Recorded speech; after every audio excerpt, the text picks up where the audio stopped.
Baik, terima kasih. Baiklah, materi selanjutnya akan dibacakan oleh Satria. Pada Satria dipersilakan.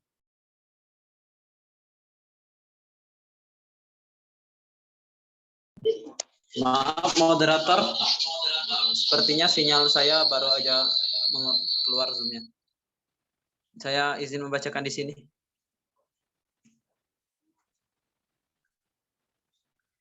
Cara mengukur daya tahan otot. Dengan melakukan tes lari 800 meter bisa menjadi salah satu tesnya. Tujuan tes lari ini adalah untuk mengukur daya tahan kardiorespirator. Kalau seorang bisa melakukan latihan ini dengan baik dan dilakukan beberapa kali dengan mencapai target waktu yang sudah ditetapkan dan tidak capek, berarti punya daya tahan yang baik. Next.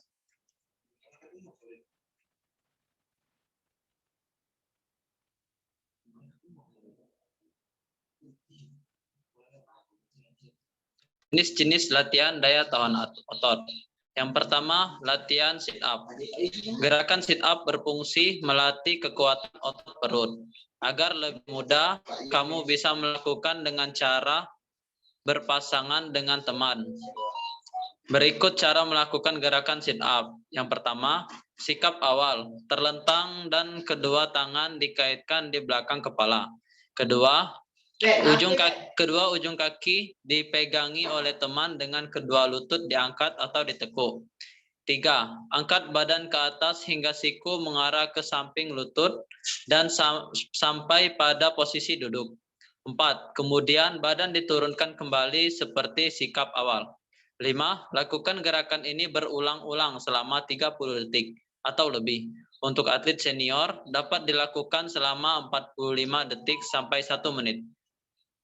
Keenam, untuk atlet pemula lakukan secara bertahap dimulai dari 10 kali, 15 kali, 20 kali, dan seterusnya sesuai dengan kemampuan. Dan di sebelah kiri kita itu adalah contoh dari gerakan sit up. Saya kembalikan ke moderator. Baik, terima kasih kepada Saudara Satria. Baik, materi selanjutnya akan dibacakan lagi oleh Aprilia Beni. Kepada Beni dipersilahkan.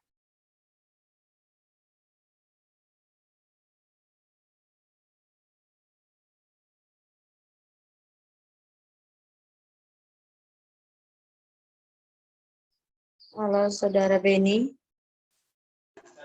Oke, maaf moderator. 2, yaitu latihan back up. Olahraga back up. Tujuan melakukan gerakan back up ini adalah untuk melatih kekuatan otot punggung. Berikut cara melakukannya. 1. Sikap awal. Tidur telungkup, kedua kaki rapat lurus ke belakang, kedua tangan dengan jari-jari berkaitan diletakkan di belakang kepala, atau pergelangan kaki dapat dipegangi teman. 2. Angkat badan ke atas sampai posisi dada dan perut tidak lagi menyentuh lantai. Pergelangan kaki dipegangi teman. 3. Badan diturunkan kembali ke sikap awal. 4. Gerakan ini dilakukan berulang-ulang selama 30 detik atau lebih. Untuk atlet senior dapat dilakukan selama 45 detik sampai 1 menit. Untuk atlet pemula, lakukan secara bertahap dimulai 10 kali, 15 kali, 20 kali, dan seterusnya.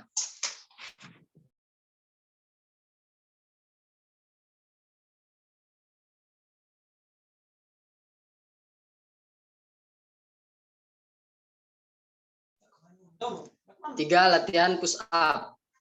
Tujuan melakukan gerakan push up ini adalah untuk melatih kekuatan otot lengan dan otot bahu.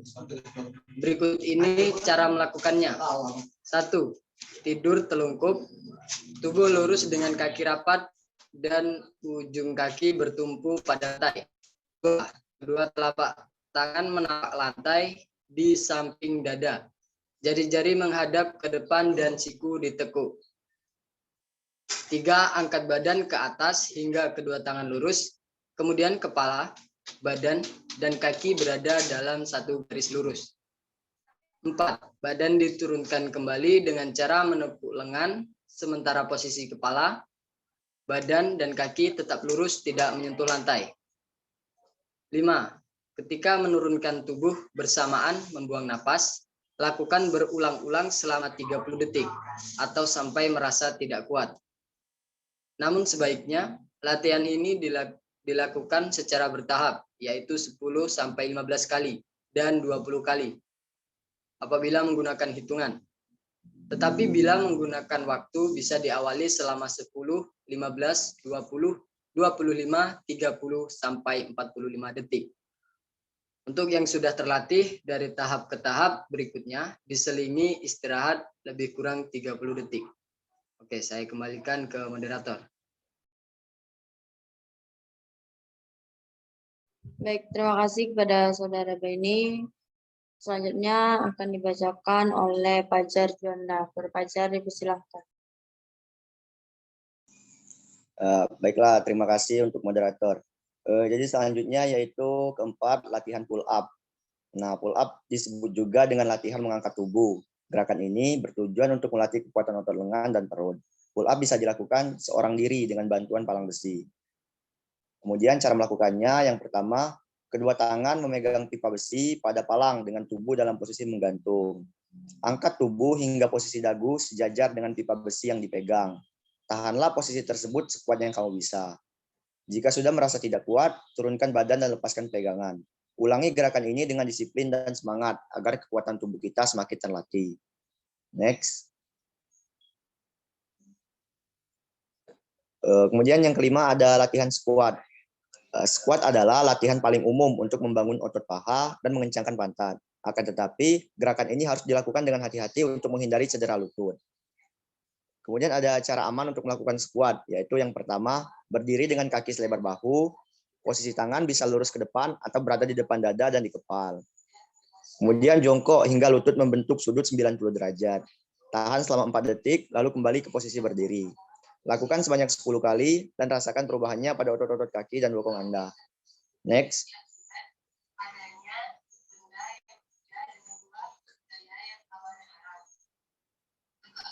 Kemudian yang keenam ada latihan squat jump. Nah, squat jump adalah salah satu latihan fisik yang terdiri dari dua gerakan, yaitu jongkok dan melompat. Gerakan ini sebetulnya merupakan salah satu variasi squat. Bedanya, Anda harus melompat untuk mengencangkan otot paha, betis, dan bokong. Cara melakukannya, yang pertama, berdiri dengan kaki selebar bahu, posisi tangan bisa lurus ke depan atau berada di depan dada. Jongkok hingga lutut membentuk sudut 90 derajat. Lalu lompat setinggi mungkin. Ayunkan kedua lengan ke bawah untuk mendorong lompatan Anda menjadi lebih tinggi. Pastikan posisi kepala dan punggung tetap lurus. Dan ketika mendarat, tekuk lutut Anda hingga membentuk sudut 45 derajat. Lakukan gerakan ini sebanyak yang Anda mampu. Ingat, pahami kemampuan tubuh Anda dan segeralah berhenti jika kaki terasa sakit. Next. Kemudian yang terakhir di sini adalah faktor-faktor yang menyebabkan daya tahan otot berkurang. Jadi ada beberapa faktor, diantaranya adalah umur, 2 jenis kelamin, ketiga karena faktor makanan, yang keempat tidur dan istirahat, kemudian yang terakhir keturunan dan genetik. Terima kasih, selanjutnya saya kembalikan ke moderator. Baik, terima kasih kepada teman-teman anggota kelompok kami yang telah membacakan materi tadi. Baik, di sini kami membuka sesi tanya jawab. Bagi teman-teman yang ingin bertanya dengan materi kami tadi, dipersilakan. Izin bertanya, moderator.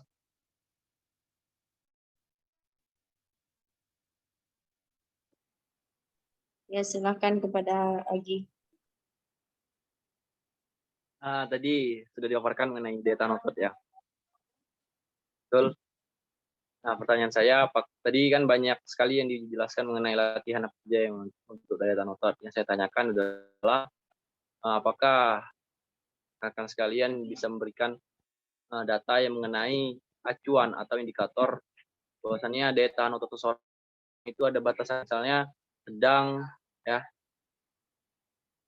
kurang, sedang, dan baik. Apakah ada indikatornya untuk kita mengetahui hal itu untuk daya tahan otot?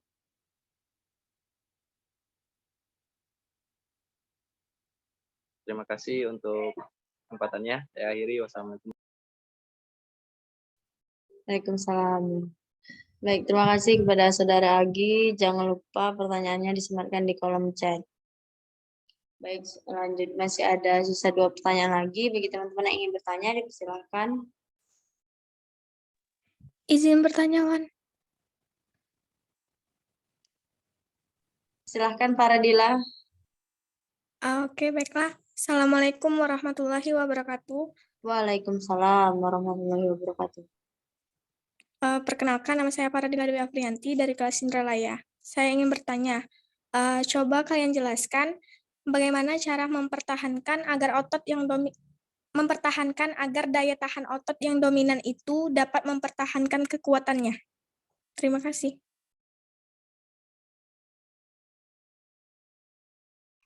Baik, terima kasih Saudari Faradila. Jangan lupa pertanyaannya disematkan di kolom chat.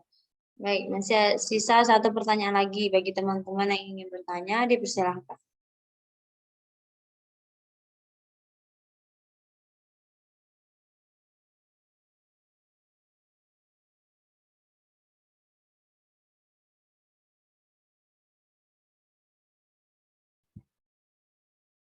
Apakah masih ada teman-teman yang ingin bertanya?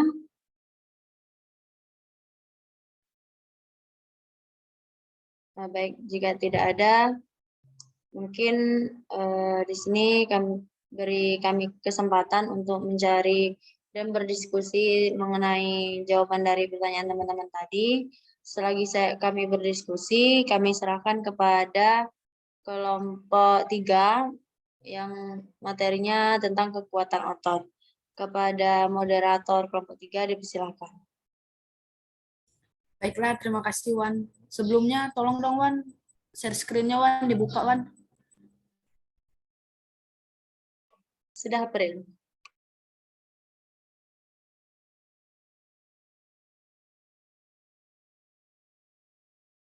Baiklah, terima kasih Wan. Assalamualaikum warahmatullahi wabarakatuh. Warahmatullahi wabarakatuh. Selamat siang Bapak dosen, Bapak Eri Uspi, dan Bapak Samsul Amel, serta teman-teman sekalian. Izinkan kami di sini dari kelompok 3 kelas Indralaya ingin mempresentasikan hasil diskusi kelompok kami mengenai teori kekuatan dan praktik kekuatan. Sebelum memasuki materi yang akan dijelaskan, di sini saya akan memperkenalkan anggota kelompok kami. Yang pertama yaitu ada Saudara Amrullah. Apakah Amrullah sudah ada di dalam Zoom? Hadir, April. Baiklah, yang kedua itu ada saya sendiri, Apriliani Kartika Putri. Yang ketiga itu Nabila Safa Salsabila. Mohon maaf tidak bisa gabung untuk membersamai presentasi pada siang hari ini dikarenakan sedang ikut turnamen Liga Nusantara Futsal. Yang keempat itu ada Muhammad Rifaldi. Apakah Rifaldi sudah ada di dalam Zoom? Siap, hadir moderator. Baiklah, selanjutnya di sini Revi Mariska sama dengan Nabila tidak bisa mengikuti presentasi pada siang hari ini karena ada turnamen futsal. Dan yang terakhir itu ada Wahyu Togarsari. Apakah Wahyu Togarsari sudah ada di dalam Zoom? Hadir moderator. Baiklah. Langsung saja untuk pembacaan materi yang pertama yaitu akan dibacakan oleh Saudara Amrullah. Kepada Amrullah, waktu dan tempat dipersilakan. Oke, baik, terima kasih. Yang pertama yaitu pengertian kekuatan. Strength atau kekuatan yaitu suatu kemampuan kondisi fisik manusia yang diperlukan dalam peningkatan prestasi belajar gerak. Kekuatan merupakan salah satu unsur kondisi fisik yang sangat penting dalam berolahraga karena dapat membantu meningkatkan komponen-komponen seperti kecepatan, kelincahan, dan ketepatan.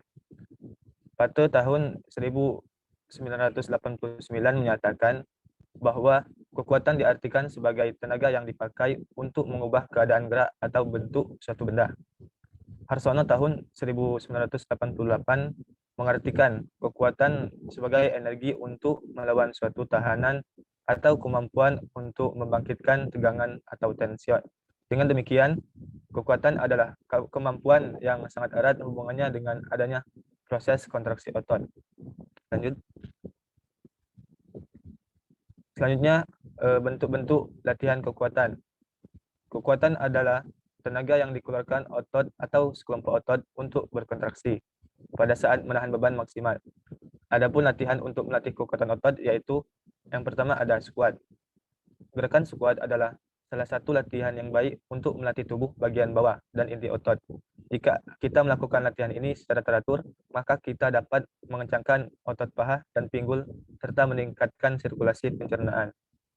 Lanjut. Yang kedua ada push up. Push up merupakan salah satu latihan olahraga yang bisa untuk melatih kekuatan otot. Gerakan push up ini bisa dilakukan sebagai latihan mandiri. Namun biasanya push up dikombinasikan dengan beberapa gerakan lain dalam satu sesi latihan. Yang ketiga ada plank. Plank adalah salah satu gerakan olahraga yang dapat melatih otot perut, pinggul, punggung, hingga bahu agar semakin kuat. Meski terlihat sederhana, gerakan plank tidak bisa dilakukan sembarangan karena akan mengakibatkan risiko terjadinya cedera. Yang keempat ada jumping jacks. Jumping jack adalah jumping jack adalah latihan yang disebut plyometris atau latihan lompat aerobik dan latihan ketahanan. Jenis latihan ini dapat melatih jantung, paru-paru, dan otot secara bersamaan. Oke, saya kembalikan kepada moderator. Lanjut dulu, Amrul. Sit up. Oke, yang kelima yaitu ada sit up. Sit up merupakan sebuah aktivitas olahraga atau latihan penguatan perut yang bertujuan untuk memperkuat otot-otot perut dan mengurangi lemak tubuh serta meningkatkan massa otot tanpa lemak. Selain untuk menguatkan beberapa otot tersebut, latihan sit up sehingga lingkar perut berlebih dapat diatasi. Oke, saya kembalikan kepada moderator. Baiklah, terima kasih. Selanjutnya akan dibacakan oleh Saudara Wahyu Togarsari. Kepada Wahyu, dipersilakan. Oke, terima kasih moderator. Materi selanjutnya yaitu manfaat latihan kekuatan otot. Rutin melakukan latihan kekuatan otot ternyata tidak hanya memberikan dampak yang baik pada bentuk tubuh. Namun, kegiatan olahraga ini juga memberikan manfaat yang besar untuk meningkatkan imun hingga meminimalisir stres. Berikut ini manfaat latihan kekuatan. Yang pertama, sebagai penggerak setiap aktivitas fisik. Yang kedua, dengan kekuatan akan membuat orang berlari lebih cepat, melempar atau menendang lebih jauh dan efisien, memukul lebih keras, dan dapat membantu memperkuat stabilitas persendian tubuh. Selanjutnya, meningkatkan stamina untuk aktivitas sehari-hari. Selanjutnya, membantu mempertahankan berat badan yang ideal dengan membakar kalori.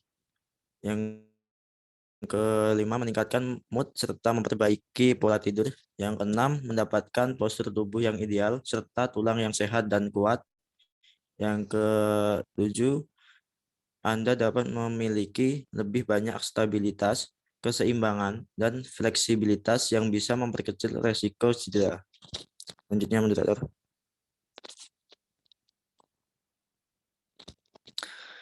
Cara mengukur kekuatan otot. Kekuatan otot dapat diukur pada ekstremitas atas dan bawah. Kekuatan otot ekstremitas atas adalah kemampuan otot yang ekstremitas atas dibagi atas daerah bahu atau hubungan antara lengan dan badan, lengan atas, lengan bawah dan tangan.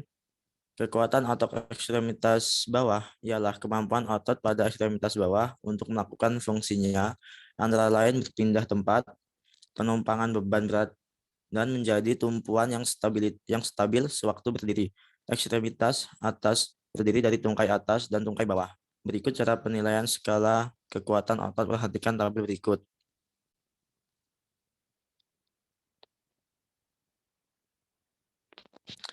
Presentasi kekuatan normal. Skala 0, presentasi kekuatan normal 0. Karakteristik kontraksi otot tidak terdeteksi, paralisis sempurna.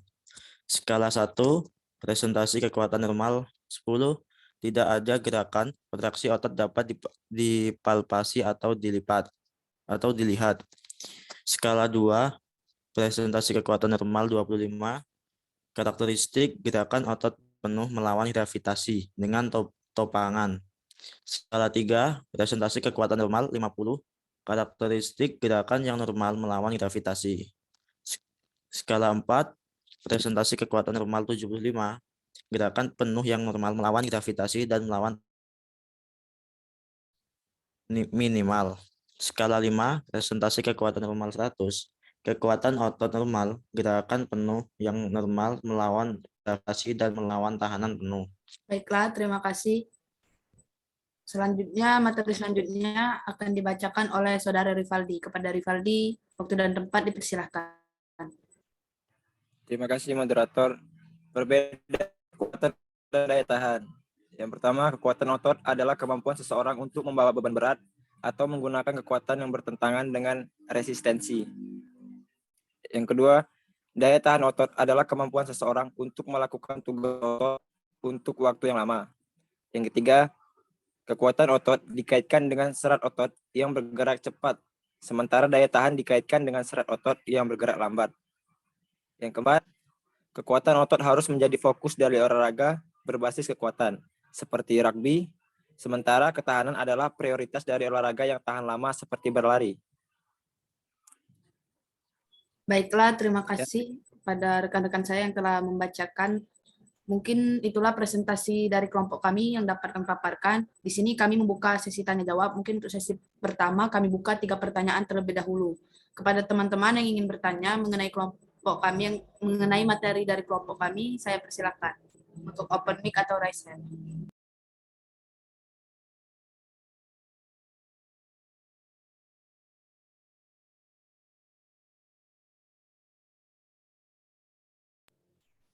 Sekali lagi kepada teman-teman yang ingin bertanya mengenai materi dari kelompok kami tentang teori kekuatan dan praktik kekuatan, kami persilakan.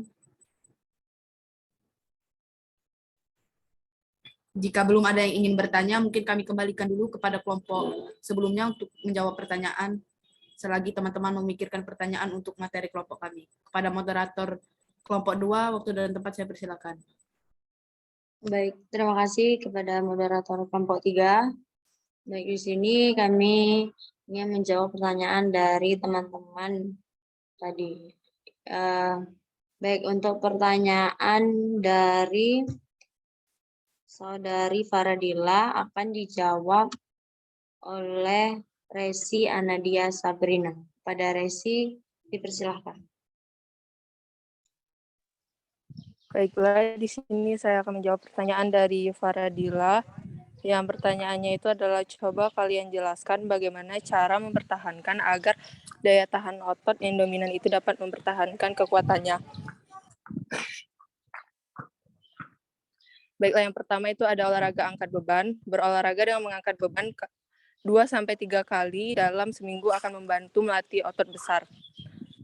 Kedua, imajinasi berolahraga. Ketika sedang rest day atau bukan jadwal berolahraga, tetap bayangkan sedang menggerakkan otot lewat latihan. Ketiga, mengonsumsi protein. Pastikan asupan protein setiap harinya memenuhi angka rekomendasi yang diperlukan. 4, makan bergizi. Tak kalah penting, pastikan asupan makanan sesuai antara berat badan dengan energi yang dikeluarkan setiap harinya. Yang kelima, ada tidak berolahraga saat perut kosong. Berolahraga atau beraktivitas fisik saat perut kosong secara terus-menerus hanya akan membuat massa otot berkurang. Yang keenam, ada kembalikan energi sesuai olahraga. Setelah rampung berolahraga, isi kembali energi yang mengonsumsi makanan yang mengandung karbohidrat dan protein. Selanjutnya ada tidur cukup. Saat tidur, hormon dalam tubuh membantu proses perbaikan dan regenerasi. Selanjutnya relaksasi. Selain kualitas tidur, relaksasi juga merupakan faktor penting. Katabolik. Yang ke-9, batasi konsumsi alkohol. Mengonsumsi alkohol berlebihan adalah hal yang buruk untuk kondisi otot. Yang terakhir,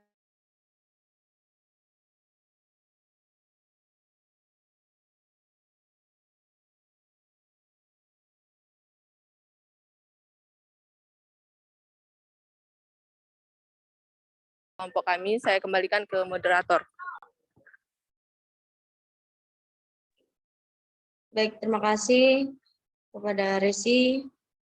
Sebelum saya kembalikan kepada penanya, apakah ada teman-teman yang ingin menambahkan jawaban dari pertanyaan para Dila tadi? Bagi teman-teman yang ingin menambahkan, dipersilakan.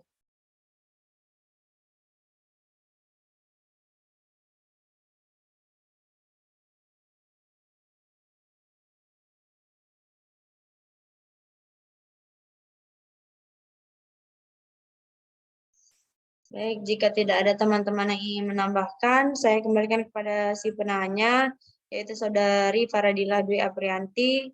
Bagaimana, Faradila? Ya, terima kasih, Wan. Sudah cukup jelas. Baik, terima kasih kepada Saudari Faradila. Selanjutnya, pertanyaan dari Saudara Agi Rahmat Wahyudi akan dijawab oleh Saudara Muhammad Satria. Pada Satria dipersilahkan. Baik, terima kasih atas kesempatannya moderator. Jadi di sini saya akan menjawab pertanyaan dari Saudara Agi. Pertanyaan dari sebentar.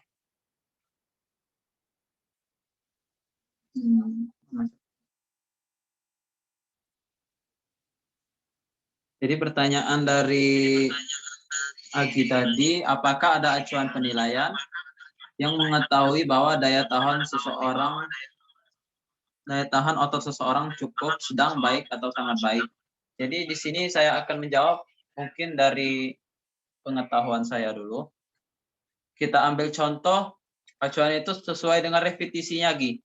Seperti contoh, misal pull up itu hitungan baiknya 18 kali. Kalau di atas 18 itu sangat baik, dan di atas 10 itu udah cukup.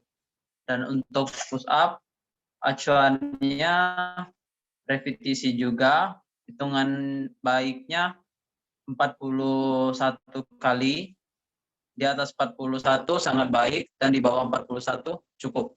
Untuk sit up juga itu terhitung sudah baik, di atas 41 sangat baik, dan di bawah 41 itu sudah cukup. Mungkin itu jawaban dari saya, Gi. Jadi untuk mengukurnya itu acuannya sesuai dengan repetisinya, Gi. Mungkin sekian jawaban dari saya kembalikan ke moderator. Baik, terima kasih kepada Satria. Apakah ada teman-teman ingin menambahkan dari jawaban yang telah disampaikan oleh Satria tadi? Dipersilahkan.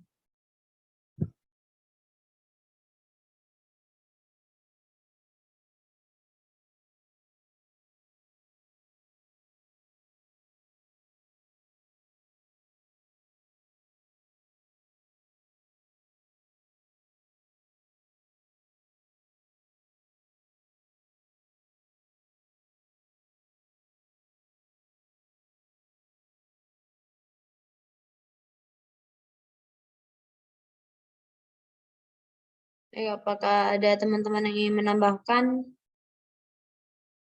atau menyanggah dari jawaban Saudara Satria tadi? Kami persilahkan. Jika tidak ada yang ingin menambahkan,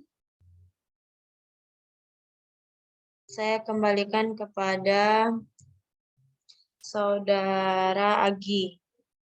Bagaimana Saudara Agi? Apakah jawabannya sudah jelas atau belum?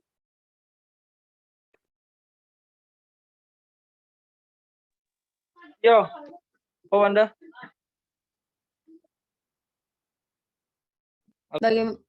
Bagaimana Saudara Agi, sudah jelas atau belum jawabannya? Ya, sudah jelas. Terima kasih ya.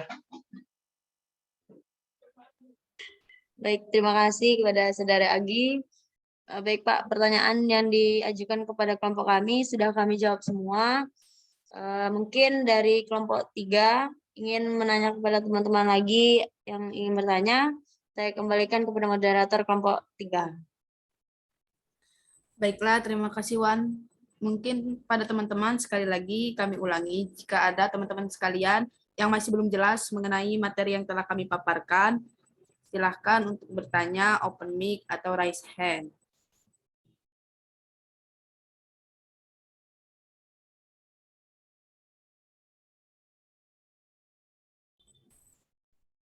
Sekali lagi kepada teman-teman yang masih bingung dengan dengan penjelasan materi dari kelompok kami, bisa ditanyakan kepada kami. Silahkan open mic atau raise hand.